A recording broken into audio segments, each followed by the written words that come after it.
ফরিদপুরে দুজন মুসলিম নির্মাণ শ্রমিককে যে নির্মমভাবে মেরে ফেলা হলো এ বিষয়ে আপনি কি বলবেন? দেখুন, ফরিদপুরের ঘটনা আমরা দেখেছি, আপনারা অনেকে শুনেছেন এবং দেখেছেন সোশ্যাল মিডিয়ার মারফতে, বিভিন্ন মিডিয়ার মারফতে, যদিও বিস্তারিত খুব বেশি আসে নাই।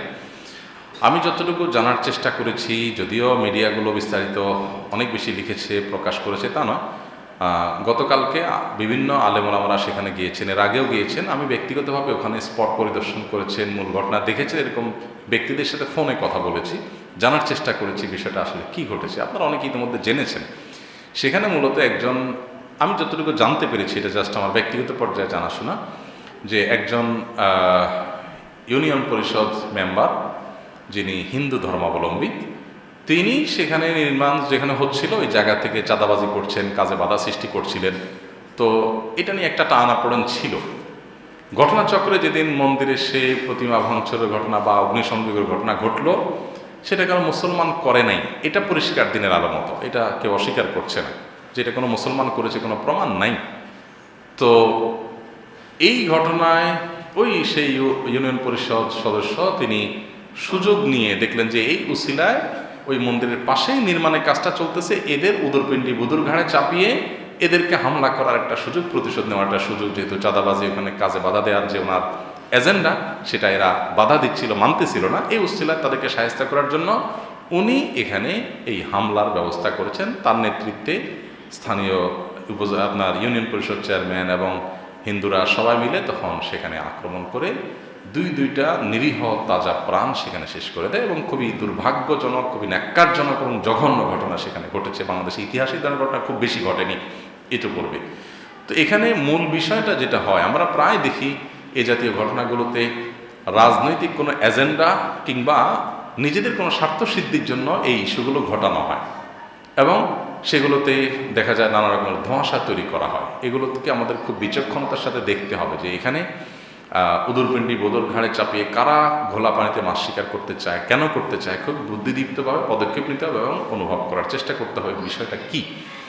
তো এখানে ওই ইউনিয়ন পরিষদের সেই সদস্য, ইউপি সদস্য অথবা আরও যারা আছে, তাদের মানে নিকৃষ্ট আপনার চিন্তাভাবনা এবং ক্ষুদ্র স্বার্থ, অবৈধ স্বার্থ, সেটা তারা উদ্ধার করতে গিয়ে এই ধরনের একটা ঘটনা যদি ঘটিয়ে থাকে, তো সেটার দ্রুততার সাথে বিচার নিশ্চিত করা দরকার, দৃষ্টান্তমূলক শাস্তি হওয়া দরকার। তা না হলে এখান থেকে ভুল বার্তা যাবে, মানুষ ভুল মেসেজ গ্রহণ করবে। এবং বিষয়টা স্পর্শকাতরটা আপনারা জানেন, ইতিমধ্যে সোশ্যাল মিডিয়াতে বোধহয় বগুড়ার এক হিন্দু যুবক বোধহয় উগ্র কথাবার্তা লিখেছে এবং তাকে পুলিশ গ্রেপ্তার করেছে। তার উপযুক্ত শাস্তি হওয়া উচিত।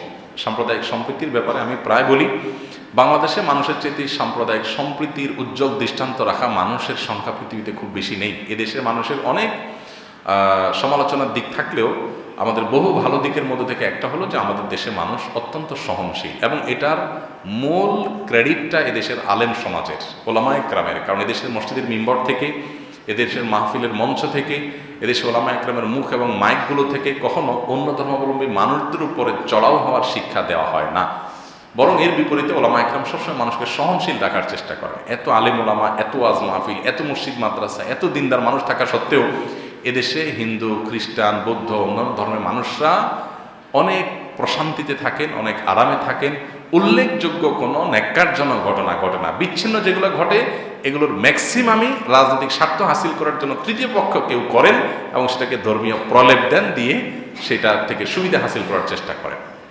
তো এদেশের মানুষের সেই সাম্প্রদায়িক সম্প্রীতির যে সৌন্দর্য, এটা নষ্ট করার কোনো প্রকার ষড়যন্ত্র বা অপচেষ্টা এটাকে কোনোভাবে সফল হতে দেওয়া যাবে না। আমাদের সবাইকে দায়িত্বশীল ভূমিকা রাখতে হবে এবং ধৈর্যশীলতার সাথে প্রত্যেকটা পরিস্থিতি মোকাবেলা করতে হবে। আল্লাহ আমাদেরকে সেই তৌফিক দান করুন। আমি প্রায় বলি, আমাদের আশেপাশে দেশগুলো, বার্মা বলেন, ভারত বলেন, আমাদের আশেপাশের দেশগুলোতে কোনো দেশে সাম্প্রদায়িক সম্প্রীতির এত সুন্দর নজির নাই যা এদেশে আছে। এদেশে যুগ যুগ ধরে এই সৌন্দর্যটা আছে যে এদেশের হিন্দু মুসলিম সবাই মিলেমিশে আছে। আর পৃথিবীতে সারা পৃথিবীতেই তুলনামূলকভাবে মুসলমানরা এতটাই সহনশীল হয়, মুসলমানদের কোলের ভিতরে অন্য ধরনের মানুষরা নিরাপদে থাকে। বিচ্ছিন্ন ঘটনা সব সমাজেই ঘটে, সব জায়গায় ঘটে, কিন্তু আমরা যদি পুরো বিষয়টাকে অলওভার দেখি, ভারতবর্ষ মুসলমানরা শাসন করেছে কত বছর? হ্যাঁ, শত শত বছর মুসলমানরা ভারতবর্ষ শাসন করার পরও সে ভারতবর্ষে মুসলমানরা হিন্দুদের ফ্রিডম এতটা দিয়েছেন বা হিন্দুদের প্রতি এতটা সহনশীল ছিলেন যে হিন্দুদেরকে জোর করে দলে দলে ইসলামে আসতে তারা বাধ্য করেনি। তাদের ভুল ছিল, তাদের ত্রুটি ছিল, সীমালঙ্ঘন ছিল, কিছুই হয়নি, আমি তা বলছি না। আমি বলছি যে তারা যদি অ্যাগ্রেসিভ হতেন তাহলে এই এত বছর ভারতবর্ষ শাসন করার পর সেখানে হিন্দু অস্তিত্ব থাকার কথা না, এত লম্বা সময় ধরে শাসন করার পর। তো এখান থেকে বোঝা যায় যে তুলনামূলকভাবে মুসলমানরা সহনশীল থাকে। মুসলমানের মধ্যে আবারও বলছি ভুল ত্রুটি হয়, সমস্যা হয়, বাড়াবাড়ি হয়, কিন্তু সেটা রেশিও যদি আমরা তুলনা করি অবশ্যই অন্যদের তুলনায় অনেক। কারণ হলো কোরআন আমাদেরকে বারবার করে বলেছেন তোমরা তাদেরকে গালি দিও না যারা আল্লাহ ছাড়া অন্য কারো পুজো করে, শিরকে লিপ্ত।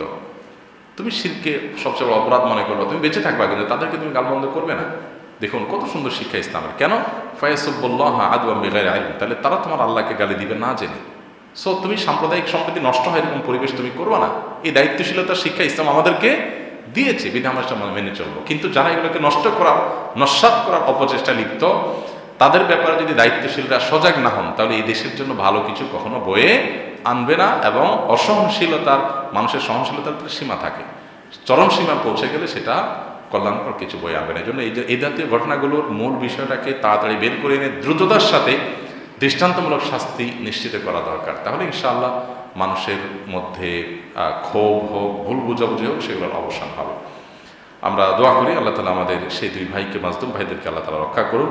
এবং এই জাতীয় বিষয়গুলোতে হিন্দু বলেন, মুসলিম বলেন, আমাদের সবাই দায়িত্বশীল হওয়া উচিত যে কোনো একটা কিছু ঘটছে আর আমরা গণপিটানো দিলার দেয়া শুরু করে দিলাম, এটা খুবই জঘন্য অপরাধ। ইসলামী শরিয়ার দৃষ্টিকোণ থেকেও জঘন্য অপরাধ, যে বিচার বিশ্লেষণ ছাড়া, প্রমাণ হওয়া ছাড়া যা তা করলাম। তো এখানে আপনার পরিকল্পিতভাবে মুসলমান হিন্দু দাঙ্গা বাঁধানোর কোনো চেষ্টা করা হয়েছে কিনা, বা আপনার এখানে পরিকল্পিতভাবে নিরীহ মানুষগুলোকে হত্যা করে কোনো বার্তা দেওয়া হয়েছে কিনা, সেগুলো অবশ্যই সংশ্লিষ্টরা খতিয়ে দেখবেন, দেখা উচিত তাদের।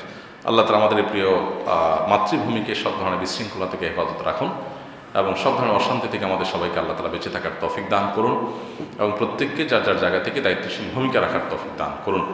এবং একজন মুসলিম হিসাবে আমরা আমাদের প্রিয় স্বদেশে যেন সুন্দরভাবে, শান্তিপূর্ণভাবে থাকতে পারি, অন্যরাও যেন তাদের মতো বসবাস করে, এই সম্প্রীতি যাতে নষ্ট না হয়, সেজন্য আমাদের প্রত্যেককে দায়িত্বশীল হতে হবে। কোনো প্রকার ষড়যন্ত্রকে সফল হতে দেওয়া যাবে না। আল্লাহ আমাদের সবাইকে সে তৌফিক দান করুন।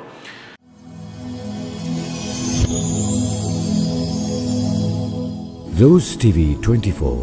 Enjoy by listening to the Holy Quran.